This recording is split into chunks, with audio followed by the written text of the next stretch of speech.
ఇప్పుడు వార్తలోని ఇంకొక ముఖ్య విషయం ఏంటంటే ఇక్కడ తన్నీరు హరీష్ రావు, దేవనపల్లి కవిత.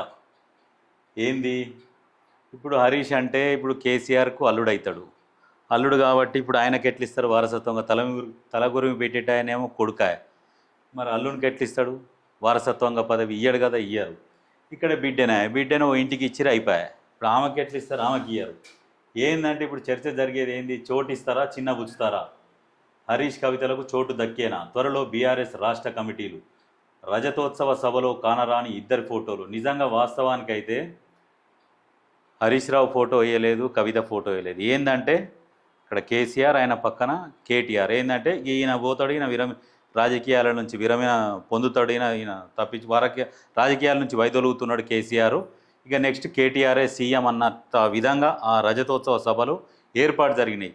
ఆ సభలకు సారాంశం, అర్థము అన్నీ ఏంటంటే ఇంకా నెక్స్ట్ కేసీఆర్ కాదు అని చూయించుకోవడానికి పెట్టిన సభ అది. ఎందుకంటే ఈయన కంటే పెద్ద పోటేష్ అయితే ఏం కాదు కదా. ఎన్నో ఒడుదుడుకులు వచ్చినప్పుడు బీఆర్ఎస్ పార్టీ ఇక మునిగిపోతుంది, పూర్తి స్థాయిలో తూడ్చుకుపెట్టుకపోతుంది అన్న సమయంలో కూడా హరీష్ రావు కష్టపడి పార్టీని బతికిచ్చిండు. ఈ విషయం బీఆర్ఎస్ కార్యకర్తలకు అందరికీ తెలుసు. ఈమంటే ఉన్న పార్టీ నాగం చేసింది అనుకో, ఈమెకు అసలు ఇవ్వద్దు, ఈమెకు అనవసరంగా ఎమ్మెల్సీలు ఇచ్చి ఈమెను ఇంకా ఏంటంటే ఇక బిడ్డ కాబట్టి ఇవ్వాలన్నట్టు ఏదో ఒకటి ఇస్తారు. ఇవ్వకుంటే ఎప్పుడు ఇంట్లో రసరస ఉంటుందని చెప్పేసి ఈమెకు పదవి ఇచ్చిరు, అక్కడ గుసబెట్టారు. కానీ ఈమెకు అసలు ఈమె అర్హురాలే కాదు, ఏ పదవికి కూడా అర్హురాలు కాదు. కాకపోతే ఈయనకి ఇవ్వాలి, వర్కింగ్ ప్రెసిడెంట్ ఈయనకి ఇవ్వాలి, ప్రెసిడెంట్ బాధ్యతలు కూడా హరీష్ రావుకి అప్పచెప్పాలి. ఎందుకంటే పార్టీ కోసం కష్టపడ్డాడు. అంత అన్నం వండి రెడీ చేసి ఇస్తరాకేసిగా మొత్తం వడ్డించి పెట్టినాక వచ్చింది కేటీఆర్. అప్పటి నుంచి ఏం తిన్నారో, తాగిర్రో, ఉప్పిడి ఉన్నారో, ఉపాసం ఉన్నారో కష్టపడ్డారు. 2007 దాకా కాదు, 2014 దాకా తిప్పల పడ్డారు. కాంగ్రెస్ పార్టీలతో కలిసి పోటీ చేసిర్రు, పదవులు పొందిర్రు. అప్పుడు గట్టిగానే సంపాదించుకురు, పెట్టుబడిదారులను తెచ్చుకురు. ఉద్యమం పేరుతోని కూడా చాలా కంపెనీల దగ్గర వసూలు చేసుకున్నారు. అన్న మనం కొట్లాడుతున్నామే, మన తెలంగాణ మన కోసమే, ఏమన్నా ఫండ్ ఇయ్యర్రే అని ప్రతి ఒక్కరితో మంచిగా తీయగా మాట్లాడేది, మంచిగా ఇంకేది నొక్కునేది. గట్టిగా అప్పట్లోనే ఉద్యమం సమయంలోనే గట్టిగా సంపాదించారు వీళ్ళు. సరే అంతా చేసిర్రు. వీళ్ళకి చోటు ఇస్తారా అంటే ఇప్పుడు ఇస్తాడా? కేటీఆర్ ఇస్తాడా? అస్సలు ఇయ్యడు. ఏం చేస్తారంటే మెల్లగా ఇప్పుడు ఈయన నోరు తెరిచి ఏమన్నా అడుగుతాడా అనేది వెయిట్ చేస్తారు. ఈయన నోరు తెరవంగానే ఏమంటే నువ్వు మాకు అవసరం లేదు, నిన్ను ఇప్పటి వరకు మంత్రిని చేసినాం, మేమే చేసినాం, నీకు అసలు రాజకీయాలంటే కూడా తెలియదు అన్న కాడికి తీసుకొని వస్తారు. తీసుకొని వచ్చి మెల్లగా ఈటెల రాజేంద్రను ఎట్లయితే బయటికి తోలిర్రో చిన్నగా, ఇక వీళ్ళ సొంత పత్రికలనే వ్యతిరేకంగా వార్తలు వస్తుంటాయి మెల్లగా. అప్పుడే అర్థం చేసుకోవాలన్నట్టు. ఇక నాకు ఇక పెట్టిర్రు, ఇక సురుకు పెట్టిర్రు, ఇక పొగ పెట్టిర్రు, నేను వెళ్ళిపోవాలన్నది అర్థం చేసుకోవాలన్నట్టు. ఈటెల రాజేంద్రను కూడా ఏం చేసిర్రు, మెల్లగా ఇక నమస్తే తెలంగాణలోనే స్టార్ట్ చేసిర్రు. మెల్లగా స్టార్ట్ చేయగానే ఆయన పరిశానలో ఆలోచనలో పడ్డాడు. ఇక ఆలోచన పడేసరికి అటు అయ్యేసరికి పార్టీ నుంచి సస్పెండ్ చేసేసారు. ఇగో అట్లా ఉంటుంది అన్నట్టు. వీళ్ళు ఈ కేసీఆర్ అయితే ఏంది, కేటీఆర్ అయితే ఏంది, వీళ్ళు వెన్నుపోటు పొడవడంలో దిట్ట. అసలు భారతదేశంలోనే ఎవడుండడు అంతగానం వెన్నుపోటు పొడుస్తారు. అట్లా అంటే తెలవకుండా మామూలుగా కాదు. అధినేత నిర్ణయం అట ఫైనల్. అధినేత నిర్ణయమే ఫైనల్ అనేది ఉత్తే మాట. ఇది అంత కేటీఆర్ అక్కడ కూర్చొని దమ్ము చేస్తాడు. ఇప్పుడు మొన్న ఆ సభకు పెద్ద మనిషి రాలేకపోతున్నా అని చెప్తే కూడా ఈయనకుండా బలవంతంగా గుంజుకొచ్చిర్రు. మీరు చూసిరు కదా ఆల్రెడీ ఆ హెలికాప్టర్ ఎక్కుతుంటే ఆయన అవస్థ. నడుస్తుంటే కూడా అడుగులు కమల్ హాసన్ అడుగులు పడ్డట్టు పడుతున్నాయి, అటు అటు. అప్పుడు ఎవరు అనే కదా గీత గీస్తే గీత విధంగా నడవని ఎవరు అన్నారు చూడు, సేమ్ అట్లా అయిపోయింది. ఆయన నడవలేని కూడా పరిస్థితి ఉన్నాడు. ఆ నోటి గాథ కూడా తక్కువైపోయింది. ఒకప్పుడే అది ఇది అంటుండే. ఇప్పుడు ముసలోళ్ళు కాక ఈ పొరగాళ్ళు ముసలోళ్ళ ముందర ఆట ఆడుతుంటే ముసలోళ్ళకి చికాకు వచ్చి ఒక గద్దాస్తుంటారు చూసినావా, నడువు రీ చెల్లూరని. ఇక కేసీఆర్ కూడా రజతోత్సవ సభలో సేమ్ అట్లనే తిడుతుండవు. ఇక కొంతమంది పొరలు ఉంటారుగా, సీఎం రేవంత్ అని అరుస్తుంటే అసలు మీరు ఎవరు నాయన, మీరు మా వాళ్ళైనా కాదా అని చికాకు పడుతుండు. ఓపిక లేదు పెద్ద మనిషికి. ఎందుకంటే బలవంతంగా తీసుకొస్తున్నారు. ఏం తీసుకొచ్చినా జనాలకు అందరికి అర్థమైపోయింది, కేసీఆర్ అనేటోడు ఇక రాజకీయాల నుంచి పక్కకు జరిగిపోతున్నాడు. ఈ కేటీఆర్ అనే వ్యక్తే వచ్చేటట్టు ఉన్నాడు. గిసోంటోనికి మనం ఇంకా ఓటేడేస్తాము. సరే ఏదో సభకు పిలిచిరు కదా, పోదాం. ఏదో దావత్ పిలిస్తే పోమా, గట్టే దావత్ పిలిచినట్టు పిలిచిర్రు. దావత్కి పిలిచిరు, రిటర్న్ గిఫ్ట్ ఇస్తుండే. మరి అదే రిటర్న్ గిఫ్ట్ అంటే ఇంకా వాళ్ళ బద్దం పడాలి కదా. రిటర్న్ గిఫ్ట్ దావత అన్నీ ఉంటాయి, గిఫ్ట్ ఉంటుంది. ఇక పోతే పోయేస్తే అయ్యేదేముంది, ఇంటికాడ ఉన్న గంతేనే గట్టుపోయిన గంతే అన్నట్టుగా వచ్చిర్రు. దాన్ని చూసుకొని ఇల్లుగా పోయి అమ్మ ఎగిరెగిరి పడుతురుగా. ఇంకొక సభ పెట్టుర్రి, ఇంకో 2 సభలు పెట్టుర్రి, ఇటనే వస్తారు. మీరు ఇట్లా ఖర్చు పెట్టుర్రు, ఉన్న పైసలు ఏం చేస్తారు? కనీసం పాపం జనాల కన్నా ఏమకి ఇట్లా దావతులు వస్తే ఈ ఎండాకాలం సెలవుల ఖర్చుల కన్నా వస్తాయి. వాళ్ళకన్నా మీరు దావతులు పెడుతుంటే వారానికోటో నెలకోటో ఇట్లా దావతులు పెట్టనన్నా పెట్టరాదు. అదే దావతులు అంటే ఇక మీ లెక్కన సభలు, జనాల లెక్కన దావతులు, ఆ లెక్కన పెట్టుర్రి. బీఆర్ఎస్ పార్టీ త్వరలోనే రాష్ట్ర కమిటీ వేయబోతుంది, అందుకు సమాయత్తం అవుతోంది. అయితే రాష్ట్ర కమిటీలో అగ్రనేతలు హరీష్ రావు, కల్వకుంట్ల కవితలకు చోటు కల్పిస్తారా లేదా అనేది కేడర్లో హాట్ టాపిక్ మారింది. ఎలగతుర్తి సభలో ఫ్లెక్సీలపై కేవలం తండ్రి కొడుకుల ఫోటోలు మాత్రమే ఉండడంతో చర్చకు ఆజ్యం పోసింది. ప్రతిష్టాత్మక సభలో అత్యంత సీనియర్ నేత అయిన హరీష్ రావు పార్టీ కోసం అవిశ్రాంతంగా పనిచేస్తున్న కవితల ఫోటోలు కనిపించకపోవడంతో అసలు కమిటీల్లోని పదవులు ఇస్తారా, మొండి చేయి చూపుతారా అనే చర్చ రాజకీయ వర్గాల్లో వినిపిస్తోంది. ఏంటంటే హరీష్ రావు ఫోటో వేయలేదు, నా ఫోటో ఎందుకు వేయలేదు అని అడగగల అని చెప్పేసి, దానికి తోడు నీది కాదు కవితది కూడా వేయలేదు ఓ మాట అనేస్తే అయిపోయా. అప్పుడేమైతే అరే ఏమా కవితది కూడా వేయలేదు, నాది వేయలేదు, ఇక ఆయన అంటే సరే వర్కింగ్ ప్రెసిడెంట్ కదా వేసిండేమో అని అనుకోవాలని వీళ్ళు అనుకుంటారు. కానీ హరీష్ రావు ఎందుకు అనుకుంటాడు అట్లా? ఏం మామూలుడు అనుకున్నావా? ఆయన అపర మేధావే, నవ్వుకుంటుంటాడు. ఎప్పుడు కాటేసేదాకా కూడా తెలియదు. ఇప్పుడు ఇంకొక సెకండ్లో కాటేసాడనగా కూడా అట్నే నవ్వుకుంటూనే ఉంటాడు. వేస్తాడు హరీష్ రావు, మంచి గట్టిగా వేస్తాడు కాటు. చూడుర్రి రాజకీయాలల్లో మలుపు తిరిగేది హరీష్ రావు దగ్గరనే తిరుగుతుంది. ఎలకతుర్తి సభ విజయవంతం అవడంతో గులాబీ పార్టీ ఇక స్పీడ్ పెంచనుంది. యాడ విజయవంతమైందిరా నాయన అది ఎవరిని అడిగినా చెప్తారు. ఆడ దావత్ జరిగింది, మొత్తం ఏడ చూడు సీసాలే, బస్సులలో కూడా సీసాలే. ఒక ఆవు చచ్చిపోయింది, ఎద్దు చచ్చిపో, దాని మీద కూడా బీఆర్ఎస్ అని రాసుకొని తీసుకొచ్చి దాన్ని ఒక ఎడ్ల బండికి 2500 ఇస్తారు. సిగ్గుందా మీకు? ఎడ్ల బండి 2 ఎడ్లను కొట్టుకొని నుంచో వస్తే దానికి గడ్డి, కుడితి, నీళ్లు, కనీసం అవన్నీ మెయింటెనెన్సు, వాటిని కొట్టుకొస్తేందుకు మనిషి మళ్ళీ ఆయన ఎండలో కూర్చోవాలి ఎడ్ల బండి మీద. అదేమన్నా 60-70 స్పీడ్ పోద్దా? మనిషి నడిచినట్టే నడుచుకుంటున్నా ఎండలో కూర్చొని రావాలి. ఎన్నడో ముందు రోజో పొద్దుగాలనో వెళ్ళాలి, ఆడికి ముందు రోజు వెళ్తే ఆడికి చేరుకుంటాడు. దానికి 2500 ఇస్తారు. సిగ్గుండాలి. ఆ ఎడ్ల బండి కనీసం ఆ వచ్చినందుకు 20,000 15,000 ఇస్తే 5,000 ఖర్చు పోయినా 10,000 మిగిలితే బండి కొట్టుకొచ్చినందుకు బండికి రాయి ఓడియాలి మరి. 2500 డైరెక్ట్ చెప్తున్నాడు. ఆడ 2500కి ఎదురుపోయి మళ్ళీ వేసి వస్తామని అన్నారు. ఆడికో ఎద్దు చచ్చిపోయి జంతువుల ప్రాణాలు కూడా తీస్తిరి. పర్యావరణ ప్రేమికులు మేము ఇప్పటి నుంచి కాదు ఎప్పటి నుంచో పర్యావరణ ప్రేమికులు అన్నాడు కేటీఆర్. మరి ఆ ఎద్దు వచ్చింది, వాళ్ళ వ్యవసాయం ఎట్లా? ఎద్దు వచ్చే వ్యవసాయం ఆగిపోద్ది మరి ఎట్లా? మరి వాళ్ళని ఆదుకోరా? మరి ఉన్నాయిగా తీయి 1,500 కోట్లు, అందులోకెళ్ళి 1 కోటి రూపాయలు. ఆ వార్త ఇయ్యరు మీరు. మరి ఆడ యాక్సిడెంట్ వేసి వచ్చిర్రు, ఆ తుఫాన్ బండిలో పోయిర్రు, 4 చచ్చిపోయారు. మరి వాళ్ళకు ఎవరు ఇవ్వాలి? మరి ఏంటంటే మేము దావత్కి పిలిచినాము, తాగమనం పొమ్మనం, కానీ ఇంటికి పోయేది కూడా ఎట్ట పోయేది మేము కూడా చెప్తామా? మేము దావత్కి పిలిచినాం, సభ మేము బాధ్యత అని చెప్పలే మేము. అది అట్లా కూడా అంటావు నువ్వు. అంగో సంగుమలే లేకుంటే మింగుమలే, ఇది నీ కథ. మళ్ళీ ఏమనంటే మేము పర్యావరణ ప్రేమికులు ఇప్పటి నుంచి కాదు ఎప్పటి నుంచో, జంతువులు ఎక్కడ పోవాలి, ఎక్కడ పోవాలి. మరి ఇప్పుడు చచ్చింది ఎక్కడ పోవాలి ఎద్దు? మరి ఆ బాధ ఏంది? గోస పడి చచ్చింది ఎండకు. ఒకరు తాగి సరం ఎండుకపోయి చచ్చిర్రు ఇద్దరు. ఏమిటి కాదు ఆ ఎండాకాలం ఆ సభ పెట్టి ఏం ఉపయోగం చెప్పు నీకు? నువ్వు సభ పెడితే పొద్దున్న నుంచి సాయంత్రం వరకు తెలంగాణ గురించి నువ్వు ఎట్లా కష్టపడ్డదా అనేది చూపెట్టాలి. నీ కష్టం ఏంది, నీ వీడియోలు స్క్రీన్ వేసి చూపెట్టాలి. ఎట్లా కష్టపడ్డావు ఫస్ట్కెంచి, ఎవనవని ఏ టైంలో ఏ రకంగా మోసం చేసినావు, ఎంత తెలివితో మోసం చేసినావు, ఎంత తెలివితో దెబ్బ కొట్టినావు, ఎట్లా వెన్నుపోటు పొడిచినావు, ఏ రకంగా పైసలు దొబ్బుకొచ్చినావు, ఏ రకంగా, ఇవన్నీ చెప్పుకోవాలి మనం. ఇవన్నీ ఏమి లేవు. నేనే నేను తెలంగాణను తెచ్చిన, సావు నోట్ల తలకాయ పెట్టినా అయిపోవు. సావు నోట్ల బయటపడే ఇదంతా పరిశాన తెలంగాణకి ఇంత తప్ప.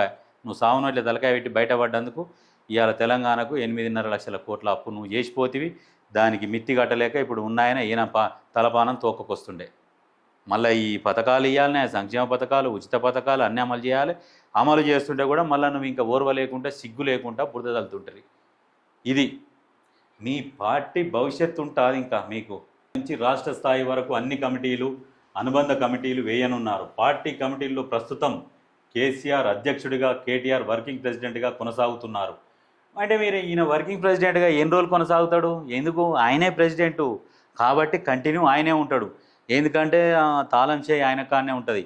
ఆ తాళం చెయ్యి, చెక్కుల మీద సంతకాలు, పైసలు ఓనోరికి ఏమి ఇవ్వాలి, వచ్చేటి ఏ వచ్చినా కానీ ఆయన చేతుల మీదగానే రావాలి.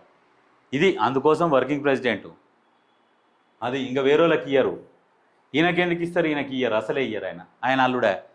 ఆయన అల్లుడు సొంతం అల్లుడు కూడా కాదు. మళ్ళీ ఈమె భర్త వచ్చిండా అంటే మరి సరే అది వేరే అనుకుందరు. ఈమె భర్తకు మాట రాదు, ఏం రాదా. ఆయన రాజకీయాలలో లేడు. ఆయన ఓన్లీ పెట్టుబడులు, బయట తిరుగుతుంటాడు అన్నట్టు. దాంట్లల్లో ఆ ఆటలు బాగా ఆడతాడు ఆయన, అందులో తిరుగుతుంటాడు అన్నట్టు. అట్లా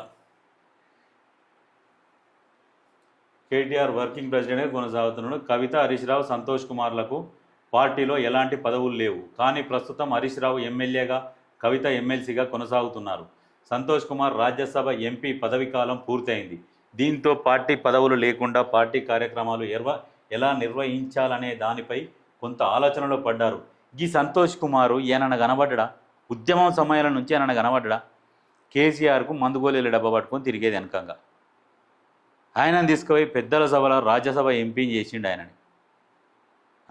గా శ్రీకాంతాచారి తల్లికి ఒక ఎమ్మెల్సీ ఇస్తే ఏం రోగం ఉండే అప్పుడు?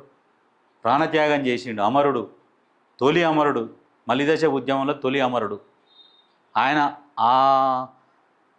ఏది అప్పుడు ఎల్బీ నగర్లో పెట్రోల్ పోసుకున్నందుకు, ఆయన చనిపోయినందుకు, అమరుడు అయినందుకే తెలంగాణ ఉద్యమానికి ఊపొచ్చింది. నీ పార్టీకి కాదు, తెలంగాణ ఉద్యమం అట్లా ఊవెత్తున లేచింది. అన్ని పార్టీలు గప్చుపున నోరు మూసుకొని ఉద్యమం కోసం, తెలంగాణ కోసం కొట్లాడినాయి. వాళ్ళ తల్లికి ఎమ్మెల్సీ ఇచ్చి గౌరవం ఇచ్చేది ఉండేను. వాళ్ళ తల్లిని ఏమన్నా చూసినావా? ఆమెను కూడా పోటీ పదవులలో నిలబెట్టి ఓడగొట్టి ఇంటికి పంపించినావు. అది నీ సైకో శాడిజం. ఇప్పుడు కనీసం వీళ్ళ వేరే వాళ్ళ పేర్లు వినబడుతున్నాయా? ఇప్పుడు వీళ్ళకు పదవులే, వీళ్ళ కుటుంబం గురించే, పదవుల గురించే మాట్లాడుకుంటారు. కానీ మరి ఇంకా వేరే నాయకులు లేరా టీఆర్ఎస్ పార్టీలో? మరి వాళ్ళకు పదవులు ఇస్తాము అన్నది ఎందుకు టాపిక్ వస్తలేదు? ఓన్లీ వీళ్ళ నలుగురు పేర్లే తిరుగుతున్నాయి. అంటే ఇప్పటికైనా అర్థం చేసుకోర్రి ప్రజల్లారా, ఇది కుటుంబ పార్టీ కూడా కాదు, ఇది ఒక కంపెనీ, వాళ్ళ సొంతం కంపెనీ. ఈ కంపెనీల నిర్ణయాలు వాళ్ళే ఉంటాయి, వేరే వాళ్ళవి ఉండయి. మీరు చెప్పితే వింటారు, వాళ్ళకి నచ్చితే చేస్తారు. కానీ మీరు చెయ్యాలని బలవంతంగా మీరు చేపించుకునే శక్తి మీకు లేదు. టీఆర్ఎస్ పార్టీలో ఉన్న నాయకులైనా, కార్యకర్తలైనా ఏదన్నా పని కావాలంటే వీళ్ళకి చెప్తే వీళ్ళు వినడం వరకే. కానీ చేయాలన్నా చెయ్యొద్దా అని వాళ్ళు డిసైడ్ చేసుకుంటారు. అది ఇది పార్టీ. ఈ దరిద్రమైన పార్టీలా మీరు కార్యకర్తలుగా ఎట్లా ఉంటుర్రో అది మీరు అర్థం చేసుకోవాలి. పూర్తిగా మీకు అర్థమవుతుందా ఇప్పటికైనా పిక్చర్ క్లారిటీగా? వీళ్ళ గురించే మాట్లాడుకుంటుర్రు, కానీ వేరే వాళ్ళ గురించి, వేరే వాళ్ళు ఎవరిదన్నా పేరు తీస్తారా? ఏ పేపర్లోనన్నా ఈ పార్టీలో ఈయనకి ఈ పదవి ఇస్తాము, ఆ పదవి ఇస్తాము అని చెప్పేసి వేరే పేరన్న వస్తుందా? రాదు. ఎందుకంటే అది కుటుంబ పార్టీగా. సంతోష్ రావుకు రాజ్యసభనంట, ఆయన పేరు కూడా చర్చలకు తీసుకొస్తారు. ఏంటంటే ఆయనకి ఇంకేమన్నా ఇవ్వాలన్నా అనేది తీసుకొని వస్తారు. ఇంకా పోస్టు క్రియేట్ చేసుకోరు. ఇప్పుడు అధ్యక్షుడు, ఉపాధ్యక్షుడు, ఇక రెండో ఉపాధ్యక్షుడు, ఇద్దరు, అప్పుడు ఉప ముఖ్యమంత్రులు ఇద్దరిని పెట్టినట్టుగా ఇద్దరు ఉపాధ్యక్షులను పెట్టుర్రి, ఇంకా వర్కింగ్ ప్రెసిడెంటు, ఇంకో రెండో వర్కింగ్ ప్రెసిడెంట్కి ఇట్లా తయారు చేసుకోరి. మీ నలుగురే మీరు ఉండుర్రి. పార్టీ కార్యక్రమాలు ఎలా నిర్వహించాలనే దానిపై కొంత ఆలోచనలో పడ్డారు. కేడర్ను కానీ, నాయకులను కానీ ఆదేశించి పనిచేయాలంటే పార్టీ పదవులు తప్పనిసరి పరిస్థితి. సొంత నిర్ణయంతో ముందుకు సాగే పరిస్థితి లేదు. సొంత కేడర్తో మాత్రమే ప్రస్తుతం ముందుకు సాగుతున్నారు. రజతోత్సవ సభ ఫ్లెక్సీపై చర్చ. బీఆర్ఎస్ పార్టీకి 25 ఏళ్లు పూర్తయిన సందర్భాన్ని పురస్కరించుకొని రజతోత్సవ సభను నిర్వహించింది. ఈ సభా వేదికపై ఏర్పాటు చేసిన ఫ్లెక్సీల్లో కేసీఆర్, కేటీఆర్ ఫోటోలకు మాత్రమే చోటిచ్చారు. దీనిపై రాజకీయ వర్గాలతో పాటు గులాబీ పార్టీల్లోనూ చర్చ నడుస్తుంది. హరీష్ రావు, కవితలకు పార్టీతో పాటు సొంతంగా అనుచరగణం ఉంది. వారంతా ఫ్లెక్సీలలో ఫోటో లేకపోవడంతో కొంత అసహనానికి గురైనట్లు సమాచారం. అసహనానికి గురయ్యారు, అందులో కొట్టుకురు కూడా. ఫోటో ఎందుకు లేదని లొల్లి పెడితే వీళ్ళు గుద్దుకున్నారు. అది చూపెట్టలే. ఆ మధ్యలో ఏళ్ళనో వచ్చింది ఒక వీడియోలో, నేను తర్వాత ప్లే చేస్తుంది. హరీష్ రావు వర్గము కేటీఆర్ వర్గం కొట్టుకున్నారు. ఆ కుర్చీలు మలబెట్టి గట్టి బాగానే కొట్టుకురు. ఒక 5 నిమిషాలు 10 నిమిషాలు కొట్టుకురు. తర్వాత వచ్చి వాళ్ళే సర్దుమనికి ఇచ్చిర్రు, ఇక సపరేట్ చేయకురి కొట్లాడుకోకురని. మరోవైపు కేసీఆర్ తర్వాత కేటీఆరే పార్టీ పగ్గాలని కూడా పార్టీ నేతలకు కార్యకర్తలకు ఇంటిచ్చినట్లయింది. గత ప్లీనరీలో తానే అందుబాటులో లేకపోతే కేటీఆర్ పార్టీ వ్యవహారాలను చూసుకుంటారని కేసీఆర్ ప్రకటించిన విషయం తెలిసిందే. అప్పుడు కూడా కేసీఆర్ ఆల్రెడీ చెప్పిండు, నేను లేకపోతే కేటీఆరే చూసుకుంటాడని. అంటే ఇక హరీష్ నువ్వు పక్కకు తప్పుకో, ఈ అన్ని భరించుకుంటూ ఉండాలంటే నువ్వు ఉండు. ఒకవేళ అన్నీ తానే కేటీఆరే నడిపిస్తుంటాడు, నువ్వు ఎప్పుడున్నా వెనకకే ఉండాలి అని చెప్తుండు. అట్లా కూడా నువ్వు జీర్ణించుకొని ఉంటా అంటే ఉండు, లేకపోతే నీ ఇష్టం పో. హరీష్కి అట్లా అన్నా కానీ హరీష్ రావు ఎందుకు పోతలేడంటే హరీష్ రావుని భయపెడుతున్నారు, రేపు మేమే అధికారంలోకి వస్తామేమో, వస్తే మళ్ళీ నీ పరిస్థితి ఏంది అని హరీష్ రావు కూడా ఆలోచిస్తున్నట్ట. కానీ అధికారంలోకి రావడం అనేది ఒక కళ, వీళ్ళది అయిపోయింది. వీళ్ళకి అధికార యోగం అనేది క్లోజ్. ఏమన్నా ప్రభుత్వ ఉద్యోగమా? జీవితాంతం ముసలోళ్ళు అయినాక వీళ్ళకు పదవులు ఇస్తందుకు 10 సంవత్సరాలు ఇచ్చిర్రు, అది మహా ఎక్కువ 5 సంవత్సరాలే. కానీ రెండోసారి ఏంటంటే విపరీతంగా పైసలు ఖర్చు పెట్టి గెలిచిండు, కానీ రెండోసారి కూడా గెలిచేటోడే కాదు, బలవంతంగా గెలిచిండు. ఇక వీళ్ళని అందరినీ ఇక ఆపోజిట్లో నిలబడుతందుకు లేకుండా వాళ్ళ దగ్గర వాళ్ళు పైసలు వంచుదామని వాళ్ళు పోతే కూడా వాళ్ళని నెమ్మడిపడి వాళ్ళ ఫోన్లు ట్యాపులు చేసి వాళ్ళ జీపులని అన్నిటిని సీజ్ చేసి వాళ్ళ పైసలను సీజ్ చేసి ఎక్కడ వాళ్ళని తిరగనీయకుండా చేసిండు. చేసి నియంత పాలన నియంత ఎట్లా ఉంటాడో చూపించి రెండోసారి గెలిచిండు. స్వేచ్ఛగా ప్రజాస్వామ్యంలో గెలవలే కేసీఆర్, రెండోసారి విపరీతంగా దాడులు చేపించి గెలిచిండు.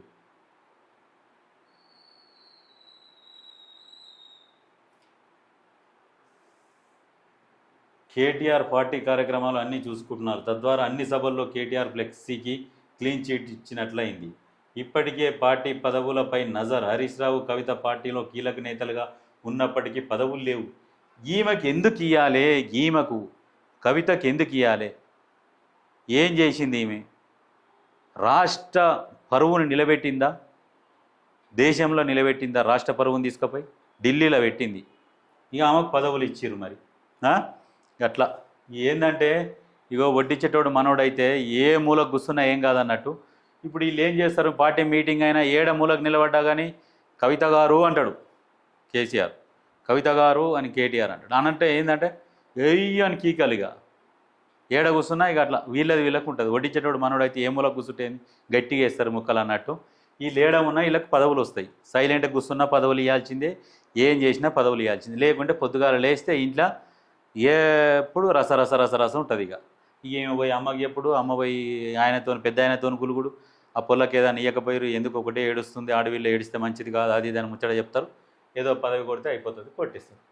తెలంగాణ జాగృతి ఎక్కడ జాగృతి ఇక అట్లుంటుంది. కొంత నైరాశ్యానికి గురవుతున్నట్లు సమాచారం. దాని నుంచి బయటకు రావాలంటే రాష్ట్ర కమిటీల్లో చోటు తప్పనిసరి. రాష్ట్ర కమిటీలో చోటు తప్పనిసరి అయింది. వర్కింగ్ ప్రెసిడెంట్ ఇవ్వాలి, లేకుంటే అధ్యక్ష బాధ్యతలన్నీ ఇవ్వాలి. నాకు ఈయన చేసిన కష్టానికి రాష్ట్ర కమిటీలో చోటు తప్పనిసరి అయింది. అవన్నీ బట్టి మాటలు. కానీ ఇప్పటికే కవిత పార్టీలో కీలక పదవి కావాలని పార్టీ అధినేత కేసీఆర్ను కోరినట్లు సమాచారం. పదవి లేకుండా పార్టీలో గుర్తింపు ఉండదని, పార్టీ బలోపేతం చేయాలన్న అవసరమైన భావనకు వచ్చినట్లు ప్రచారం జరుగుతుంది. అందుకే పార్టీ రాష్ట్ర కమిటీల్లో కీలకమైన సెక్రటరీ జనరల్ లేదా వైస్ ప్రెసిడెంట్ పదవి కానీ, వర్కింగ్ ప్రెసిడెంట్ పదవి కానీ ఏదో ఒకటి ఇవ్వాలని పార్టీ అధినేత కేసీఆర్ను ఒత్తిడి చేస్తున్నట్లు సమాచారం. చెప్తిగా ఇంటికాడ పోయి ముసలమ్మని ఊరికి ఇబ్బంది పెడతాను, నువ్వు చెప్తావా చెప్పవా ఆయనకు, నాకు కావాలి ఏదన్నా వర్కింగ్ ప్రెసిడెంట్ అన్న కావాలంటే, వైస్ ప్రెసిడెంట్ అన్న కావాలంటే, జనరల్ సెక్రటరీ అన్న కావాలంట. ఇవన్నీ ఎందుకంటే ఇప్పుడు ఆ 1500 కోట్ల దాంట్లో చెక్కులు రాసే దాంట్లో అథారిటీ ఉంటుంది, సైన్ పెట్టాలి. ఇక రాకపోకలు, వచ్చుడు పోవుడు, ఎవరైనా తెచ్చిచ్చేటోళ్ళు, అవన్నీ లెక్కలు ఉంటాయి అన్నట్టు. అందుకనే ఇది కావాలి మెయిన్. నువ్వు దిశానిర్దేశాలు, నువ్వు పార్టీలో ఏం పని చేయాలో, కార్యకర్తలకు ఏం దిశానిర్దేశం చేయాలనేది కాదు. ఏం వస్తున్నాయి మూట, ఎవరికి ఎక్కడ చెప్పాలి, ఏం చేయాలి, ఏంది, వాటి గురించే ఉంటుంది. అట్లా హరీష్ రావు సైతం కొంత నైరాశ్యంలో ఉన్నారనే ప్రచారం జరుగుతుంది. ఆయనకు సైతం రాష్ట్ర కమిటీలో కీలక పదవి ఇస్తే మళ్ళీ యాక్టివ్ అవుతారని సమాచారం. ఆయనకు మీరు ఏ పదవి ఇచ్చినా తెల్లారే గుంజుకుంటారు. ఇప్పుడు ఈమె దగ్గరనంటే గుంజుకోలేరు, కానీ ఆయన దగ్గర గుంజుకుంటారు. ఆయన అవసరమైతే నిమిషానికి ఆయనకు ఇచ్చిన పదవి కూడా మారుస్తారు. మీరు అంతా మీ చేతులు ఉంది, అట్లా తయారు చేశారు. ఆయనని ఓన్లీ ఇప్పుడు రూపం చేసినట్టు చేసిర్రు ఆయనని. ఒకప్పుడు కేటీఆర్ లేనప్పుడు హరీష్ రావు ఎట్లా ఉంటుండే అంటే ఏం చెప్తే అది నడుస్తుండే. ఇప్పుడు అది నడవదుగా, ఓన్లీ కేటీఆర్ అంతే. అధినేత నిర్ణయమే ఫైనల్. బీఆర్ఎస్ పార్టీ ఉద్యమ పార్టీగా కొనసాగింది. అధికారంలోకి వచ్చాక తాము రాజకీయ పార్టీగా మార్చాము. ప్రస్తుతానికి కేసీఆర్, కేటీఆర్ ఇద్దరు అధ్యక్ష వర్కింగ్ ప్రెసిడెంట్ పోస్టుల్లో కొనసాగుతున్నారు. మరి త్వరలోనూ ఏర్పాటు చేయే కమిటీ కూర్పు ఏ విధంగా ఉంటుందనేది ఆసక్తికరంగా మారింది. అధినేత కేసీఆర్ ఏం నిర్ణయం తీసుకుంటారు, వారికి పార్టీలో ఎలాంటి ప్రాధాన్యత ఇస్తారు, అసలు అవకాశం కల్పిస్తారు లేదా అనేది కూడా హాట్ టాపిక్గా మారింది. ఇంకో ఎవరిని ఏది అడిగినా గుడ్డిగా చెప్తారు. అన్ని కేటీఆర్ తానై తిరుగుతున్నాడు, నేనే చూసుకుంటా, నాకు మించిన వాళ్ళు లేరు, పార్టీ నాదని ఆయన ఫిక్స్ అయిపోయిండు, ఆయనే నెక్స్ట్ ఆయనే అని చెప్పి కూడా కేసీఆర్ చెప్పిండు. చెప్పినాక ఇవన్నీ ఆటలు ఇవన్నీ బట్టియే పాపం ఈయనను బలి చేస్తున్నారు 100%. త్వరలో రాజకీయాలకి టీఆర్ఎస్లో మార్పు అనేది వస్తుంది. ఏమొస్తుంది అంటే ఈయన బయటికి వచ్చుడో, లేకుంటే ఈయనను వాళ్ళు సస్పెండ్ చేసుడో ఏదో జరుగుతుంది. లేకుంటే కేసీఆర్ నేను రాజకీయాలకు రామ్ అని చెప్పినాక అప్పుడు వీళ్ళు జుట్లు పట్టుకొని కొట్టుకుంటారో, గల్లలు పట్టు కొట్టుకుంటారో అప్పుడు తెలుస్తుంది, బయటకు వస్తుంది అన్నట్టు. ఎంతసేపటికి ఇవన్నీ ఇప్పుడున్న ప్రభుత్వం కానీ ఇక బీజేపీ కానీ కొంతమంది అంటారు మీరు గల్లలు పట్టుకొని కొట్టుకునే రోజు వస్తుంది త్వరలో బయటికి, ఇక మీరు వీడిపోతారు అది అని అంటారే. వాళ్ళందరూ అంటారా నాయన మీరు సైలెంట్గా ఉంటుర్రు అని నచ్చజెప్పి ఇట్లా చల్లగా చేసి కుసబెడుతురు. కానీ ఏదో ఒక రోజు ఖచ్చితంగా జరుగుతుంది, 100% జరుగుతుంది.